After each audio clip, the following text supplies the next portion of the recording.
이 영상은 AI 성우의 음성을 활용하였으며 주요 브리핑 내용을 사전에 요약해 안내드립니다. 한미 관세 협상 후속 민관 합동회의에서 기업 투자, 수출 전략에 대해 강유정 대변인이 브리핑합니다. 강유정 대변인입니다. 오늘 오후 열린 한미 관세 협상 후속 민관 합동회의에 관련해 브리핑 시작하겠습니다.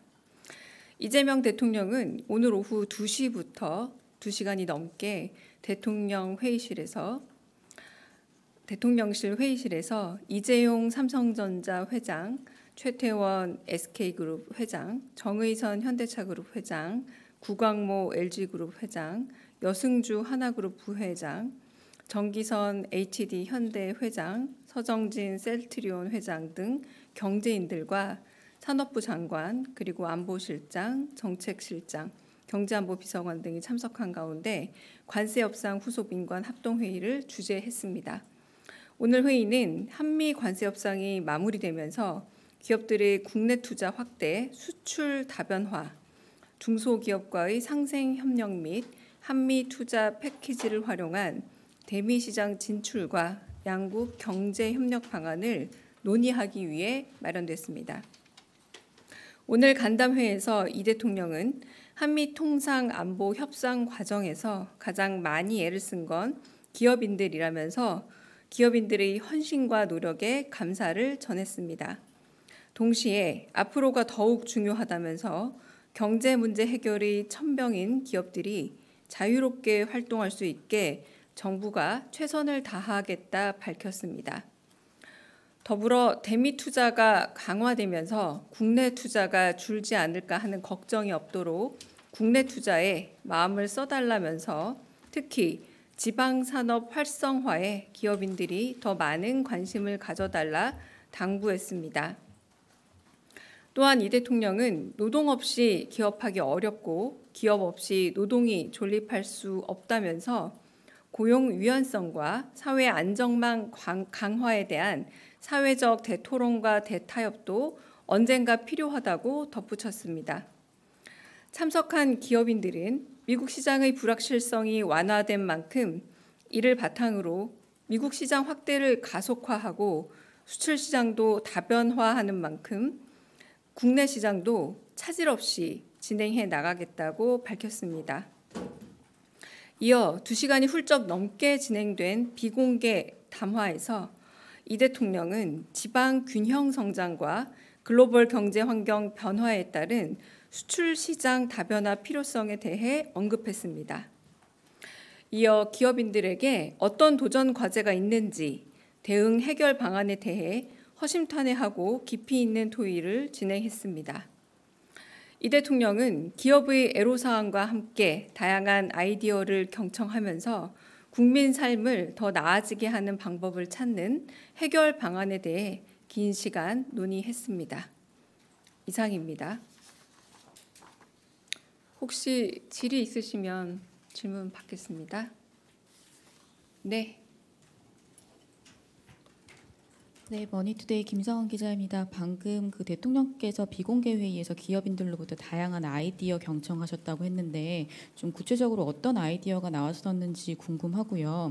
규제 개혁 관련해서 대통령께서 좀 건의해달라는 말씀도 하셨는데 그것 관련해서 말씀이 있으셨는지도 궁금하고 마지막으로 오늘 고용 안정화, 고용 불안에 대해서 좀 허심탄회하게 얘기했으면 좋겠다. 이 내용도 비공개 때 하겠다 말씀하셨는데 구체적으로 어떤 내용이 오갔는지 말씀해 주시면 감사하겠습니다.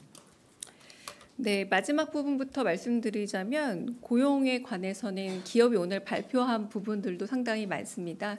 그건 아마 기업에서 보도자료가 구체적으로 더 나올 거기 때문에 제가 굳이 담지 않았다고 말씀을 드릴 거고요. 그건 아마 조금 있다가 풀단 자료로도 나올 거고 숫자가 기업에서도 따로 보도자료가 나올 겁니다.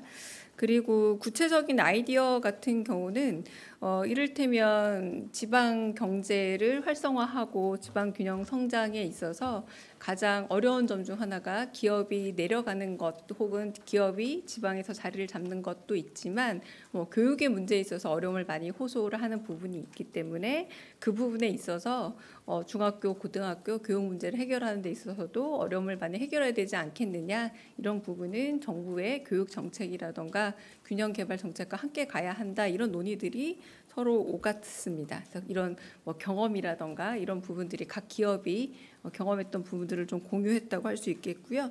규제 개혁 관련된 부분들은 여러 번 이미 나왔던 얘기들이긴 합니다.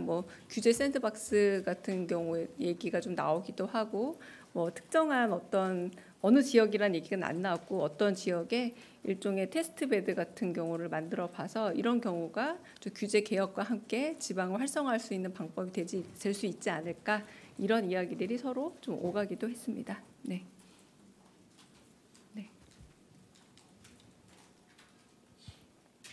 예, 대통령님께서 매일경제 성순입니다. 네. 대통령님께서 그 모두 발언에서 세금 노동 이슈를 좀 많이 말씀을 주셨거든요. 세금 깎아줄 정도로 그 기업을 하는 거는 국제 경쟁력 문제다, 이런 식으로 좀 말씀도 주셨고, 고용 유형 아까 그 관련해서는 사회 안정망을 꾸리는데 재원 조달 같은 걸 말씀하시면서 좀 기업에게 좀 역할을 당부하는 취지로 좀 들릴 법한 발언도 해주셨는데요. 그 두 개 관련해 가지고 좀 비공개 회의에서 좀 더 구체적으로 나온 말씀이 있는지 여쭙고 싶습니다. 세금 관련해서는 특별히 더 말씀 나온 건 없고요. 그리고 고용 관련해서는 고용만 있고 기업이 없을 수 없고, 기업만 있고 고용이 없을 수 없다라고 아까 제가 브리핑에서 말씀드린 그 부분에 대해서 좀 얘기들이 더 나오기도 했습니다. 네네. 또 다른 질문 받겠습니다. 네. 한겨레 시영철입니다. 혹시 상설특검 임명 언제 하는지 궁금하고요. 그리고 검사장들에 대해서 전보 조치와 징계한다 이런 기사들이 나오고 있는데, 이에 대해서 대통령실 입장이 있는지 혹시 궁금합니다. 두 번째 질문을 제가 잘 못 들었습니다. 죄송합니다. 네네. 그 예전에 그 집단 항명했다고 알려진 네. 검사장들에 대한 전보 조치요. 검사장들에 대한 검사들의 전보 조치 문제요. 이 부분은 일단은 검찰이란 조직도 법무부의 소속 기관이기도 하니까요. 이제 법무부, 정부라고 되어 있는 법무부에 먼저 그 판단을 물어야 될 사안으로 보입니다. 네, 그래서 임명권도 있지만 한편으로는 그 인사권이 법무부에 있기 때문에 물어봐야 될 것 같고요. 그리고 그 특검이라고 말씀하신 그 부분이 관본권 띠지랑 그리고 쿠팡 상설특검 후보 지명 말씀하시는 거죠. 이 부분은 제가 알기로 월요일 정도까지 이게 좀 이루어지는 걸로 알고 있거든요. 좀 더 확인을 제대로 해서 제가 답을 말씀드리겠습니다. 네네. 또 질문 있으실까요? 네, 질문 없으시면 여기서 브리핑 마치도록 하겠습니다.